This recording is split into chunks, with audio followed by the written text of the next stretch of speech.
Hey everybody, Shane here, Shoebox Legends. Thanks for joining me for intermission episode today. I am deep in the throes of my top 100 card countdown, but figured we would mix it up here, take a break for one episode. Want to show off a few cards that I have for sale right now on eBay that are ending this Sunday night, in case any of those are of interest to you. And then have a few cards that are some recent pickups, and then a couple of other things that I have not shown before and I wanted to get up on the channel. So let's start with the cards that are for sale. All of these are ending starting around 9 p.m. Eastern this Sunday night, and most of them are Mookie Betts. So we have here his 2017 Topps Chrome Purple Refractor. These are numbered to 299. You can see it there. And your eyes do not deceive you. This card and also this 2015 Topps Chrome Pink Refractor were part of a previous auction. The winner never paid, and so I relisted them this week, and they'll be ending on Sunday night. Definite theme of Mookie Betts in this week's sales. Just thinning out my collection of them. Like I mentioned before, I don't really need 100 different Mookie Betts cards. I'd rather have 25 that are more significant to me, so I'm letting this 2015 Topps Chrome go as well, which is a sepia refractor. All of these, I think, are PSA 9. From 2016, we have his standard normal Topps Chrome Refractor. And then to go with that, also from 2016, the Prism Refractor and the Sepia Refractor as well. So a trio of 2016s. And then from 2017, we saw that relisted purple, but I also have the standard refractor, the pink refractor, and the sepia refractor from 2017 as well. So if you like Mookie Betts and you enjoy Topps Chrome and shiny refractors, some potential cards that you may be interested in there. And then I've got two non-Mookie cards to wrap it up, letting this 2013 Topps Emerald Foil Mike Trout go. This is the Rookie Cup Trout. Very nice card. And the only reason I'm really parting with this one is I have a couple of other versions of this card now that I prefer to this one. This was, I think, the first one that I picked up back at the time when I got it. So it was great, but again, I don't need multiple different parallels of this. You know, one or two of my favorites are fine, and decided to let the Emerald go to a Trout collector or fan out there. And then lastly, I expect that this one will probably do the best out of this week's group, the Desert Shield Carlton Fisk. One of my favorite Fisk cards. I love this image. Again, sort of letting this one go, just thinning the herd. And what happened here is I acquired a Topps Archive Signature Series autograph of this card that is hard signed by Carlton and is a stamped 1 of 1. So that kind of became my new copy of this card, so to speak. And in return, it made this one expendable. So I'm going to let the Desert Shield go. And this one already has quite a bit of activity and eyes on it and some bids. So I expect this will probably do the best out of the group. The Mookies may remain very affordable, so I'll leave a link below to my eBay store in case you're interested in checking those out. And then just a couple quick things here to close it out. Going to try to keep this one as a briefer video since I've been subjecting you to 30-minute long top 100 countdown videos. Just really quick, catching up on my Reindeer Studios Marker Doodle Monday cards for the year. I've been keeping up with this great series that Skaght does ever since he kicked them off in 2024. I have not missed one yet. I have the complete run. And of course, I had to grab this Thurman Munson. And this is really fitting and kind of ties to a card that we're going to wrap up today's episode with. So we'll put that one up in the background.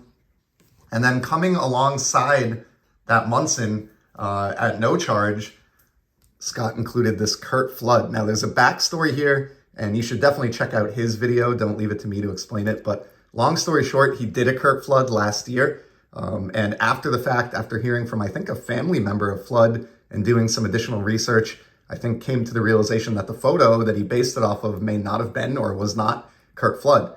So Skaght, of course, being the stand-up guy that he is, we all know and love Skaght. He's all of our best friend. And he made right. He made a new card of Flood. And not only that, but he certainly didn't need to do this. But again, he's just that kind of guy. He distributed a makeup copy, a corrected copy to anyone who purchased one of the originals last year. So Skaght just, again, week in and week out, continues to amaze me with his generosity his community participation, and of course, his incredible artwork.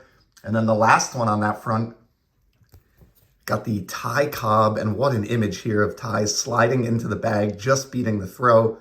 Got the great, grayed out fans in the stand behind him there, just incredible job. I mean, I say it every time, but I truly mean it, Skaght. Love these Marker Doodle Mondays, and I really get excited and look forward to now every other Monday, seeing what one pops next and being able to add another one to my collection. So I'll leave a link, in addition to my eBay store, I'll leave a link below to Skaught's Reindeer Studios Etsy store, where you can pick these up for just $6 a card. They are all numbered to 50 copies, and I just think you can't go wrong. You're supporting an incredible artist, and you're adding some really unique pieces of some of the all-time best ever to play the game to your collection. So great job, Skaght. And as a little teaser, you've probably seen the video already, but the next Marker Doodle Monday, which I don't have the card in hand of yet, I actually sponsored and commissioned. So I'm really excited to get to that. And that one is going to spawn a larger video here on the channel that will be coming sometime in the next week or two. And then really quick, just to close it out, have some other cards here. I have two from the Ovechkin episode that I didn't get to. So I did a monster breakdown on a big portion of my Ovechkin collection when he set the goal record recently.